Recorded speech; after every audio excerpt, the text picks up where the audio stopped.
Dear friends, way back in 1998, when my society, DPS society, gave me the opportunity to move over to Nigahi and lead DPS Nigahi, I had to come alone, leaving behind my family, my wife, my daughter, my parents, because it wasn't possible for us to shift together.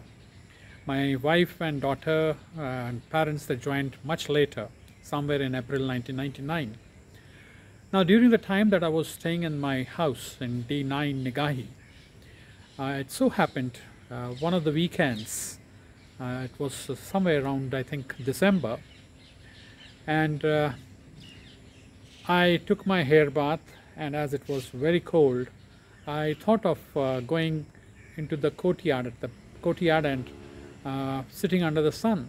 I shifted my chair there, and when I reached to the courtyard at the back side, I saw that there were two beautiful guava trees which were laden with guavas, and I plucked 3-4 of them, went to the kitchen, washed them, and then took a plate, took a knife, took a table outside, and took a novel along with me. So something which I was to sit there, read the novel under the sun with my hair open, and then also enjoy a bit of guava. I went outside, I sliced the guavas, then went back to the kitchen, sprinkled a little bit of salt and pepper on that, and went and sat there. Now believe me, the first slice of guava that I put in my mouth, it sent certain waves to my mind. I'm not joking. The guava was so delicious. The moment I tasted that guava, the first thought that came to my mind was that whenever I would come across Mr. Brahmam. Now, Mr. Brahmam was the previous occupant of the house that I had been allotted, and I was told that Mr. Brahmam was transferred to CMPDI. So the first thought that came to my mind was that wherever I'm going to meet Mr. Brahmam, I'm going to convey my thanks to him for the beautiful guava trees. And then, within a flash of time, fraction of a second, so many thoughts went by in my mind.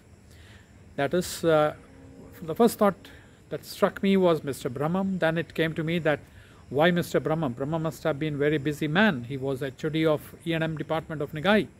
So I need to thank Mrs. Brahmam for this.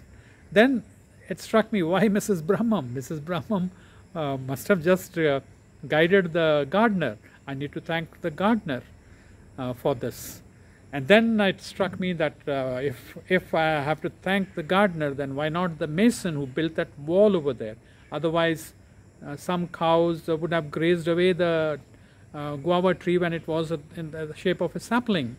And then when the mason had to be thanked, then why not the engineer who built the house? Why not the people who decided to bring up this NCL township?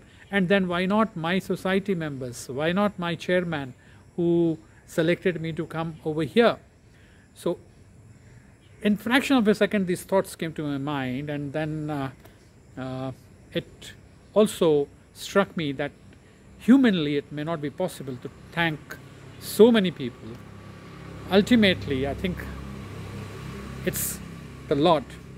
It's the Lord who plans all these things, brings us into that kind of a situation, and He is responsible for making us what we are. The guava that I was relishing, that was just one example which went into my heart and mind, that, well, it's all His kripa, it's all His blessings, that whatever we get in our life is due to Him. He plans it. He decided. Like, I got educated which made me possible to get a job, and then my parents are responsible for bringing us up in the way that enabled us to get a job and work. So then he is responsible for laying out his plans and sending us to lead the life that we lead. So at every moment of our lives, we need to be grateful to the Lord. And yes, at the same time, when we come across people who we know that we're responsible, we're a medium for our blessings, we need to be grateful to them. Thank you very much.